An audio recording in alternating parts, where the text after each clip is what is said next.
Hey, salut, c'est Pierre-Luc des équipements de Barbiette à Wick. Aujourd'hui, je voulais juste présenter la différence entre des scies à chaîne qu'on va appeler de type professionnel et des scies à chaîne qu'on va appeler monsieur, madame, tout le monde ou des scies à chaîne pour des fermes. En gros, je vais avoir deux modèles pratiquement dans la même catégorie. J'ai une MS 362, 59cc professionnelle. Ici, je vais avoir une MS 391, une 64cc. Je vais appeler ça semi-pro ou une chainsaw de ferme. C'est quand même une grosse chainsaw. C'est quoi la différence? C'est sûr que ici, on va être sur une scie à chaîne qui va être dans les environs de 900 $. Ça, ici, on va parler d'une scie à chaîne tout dépendamment de la longueur de bord qu'on va prendre, des poignées chauffantes, pas chauffantes. Entre 1100 et 1200 $ pour une scie à chaîne en 2025, fin 2025. Ça, en gros, après ça, là, sur la chainsaw professionnelle chez Stihl, on va avoir un système qui s'appelle M-Tronic. Ce système-là, c'est que ça va ajuster votre carburateur sur le champ. Si vous allez couper chez votre ami qui habite sur une montagne en haute altitude, la scie à chaîne va s'ajuster tout seul. Tandis que si je m'en vais avec une 391, que là, il va vraiment falloir prendre un petit tournevis pour aller ajuster notre ralenti, notre vitesse de haut, notre vitesse de l'eau. OK, ça, c'est pour les régimes de mon régime moteur. Comment on va être capable de pitcher du gaz dans mon moteur avec mon carburateur. Ces ajustements sont là. Si je m'en vais avec une scie à chaîne professionnelle chez Stihl, c'est automatique. OK? Mais là, ça s'arrête pas là, les différences. Mettons là que je revais la scie à chaîne comme ça, là.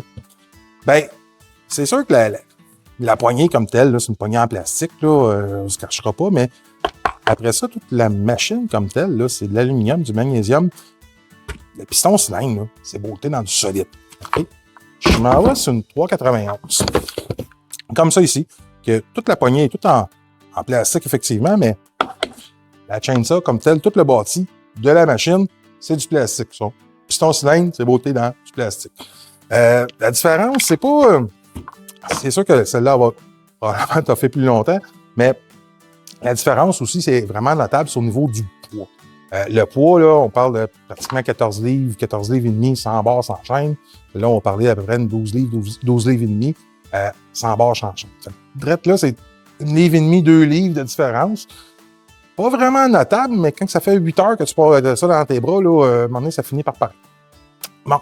Après ça, une autre différence qu'on va pouvoir vraiment facilement voir. Pour enlever le couvert, celui-là, là, c'est un vrai petit beurre bonheur.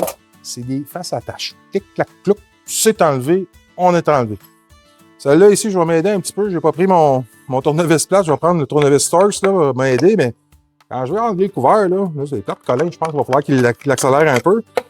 Parce que chacun des boulons, il faut vraiment prendre le temps pour aller les dévisser au complet. Tu sais, l'autre, on était vraiment sur clic, clac, clouc, on était défaite.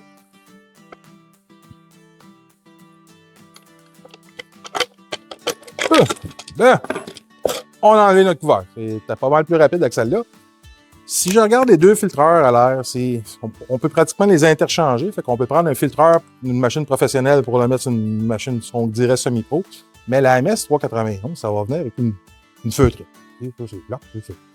Pas dire que c'est pas bon, mais on peut le nettoyer un petit peu, mais pas plus que ça. On va le changer plus souvent.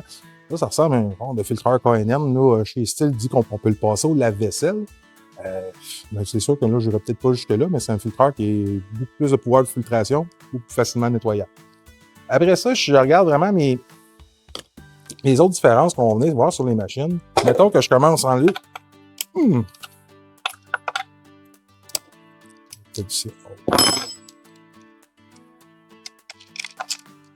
Ben là, c'est plate. Les deux notes, on peut les perdre.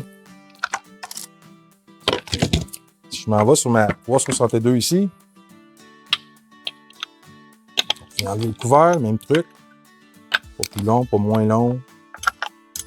Ça, je suis sûr que ça vous est déjà tout arrivé. Un petit peu.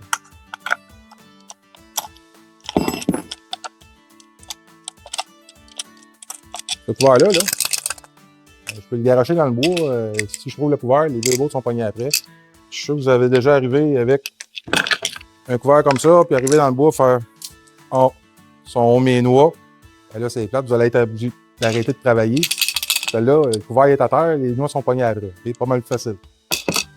Après ça, super simple, Dernière différence qu'on va pas vraiment venir vous montrer, l'entraînement de la chaîne. Celui-là ici, ça va être juste un pignon qui est embarqué sur l'axe d'entraînement, ou shaft, là, ce qu'on appelle. Là. Ça, venez changer un petit pignon comme ça, là, environ pour faire une quinzaine de dollars. Le pignon ici qui est soudé après. Lui, c'est bien plate, là. Ça va être une cinquantaine de dollars d'échanger ça. C'est sûr qu'une scie à chaîne professionnelle à l'achat, ça coûte un petit peu plus cher. Si on pense à l'entretien de la machine, à long terme, ça va coûter pas mal moins cher à acheter une scie à chaîne professionnelle pour l'entretenir qu'une scie à chaîne qui est vraiment de base. Ben, pas de base. Une chaîne à 900$, c'est pas de base, là, mais on est à quelques dollars près d'avoir une machine vraiment beaucoup plus performante, beaucoup plus solide. Ça, c'est vrai avec la MS261, MS291. Pas mal toutes les machines, ils ont toutes, les machines professionnelles, ils ont toutes une contrepartie, si on pourrait dire, semi-professionnelle, mais moi, principalement, j'aime mieux vendre du professionnel. J'aime ça quand le monde, il regarde ici, ils sont contents. Autre différence aussi qu'on pourrait juste voir vite. Si la chaîne professionnelle, le silencieux, ça va être un silencieux en acier inoxydable qui ne rouillera pas. Lui, ici, ça va être sur une MS391, c'est la chaîne qu'on va dire monsieur, madame, tout le monde. C'est en acier ordinaire. Fait que lui, dans 10 ans, dans 15 ans, ça se peut qu'il soit rouillé puis qu'il y en ait. Appelez-nous, 450-825-2226. Venez nous voir au 1919 33 Hawick. Venez nous voir, ça va me faire plaisir. À la prochaine.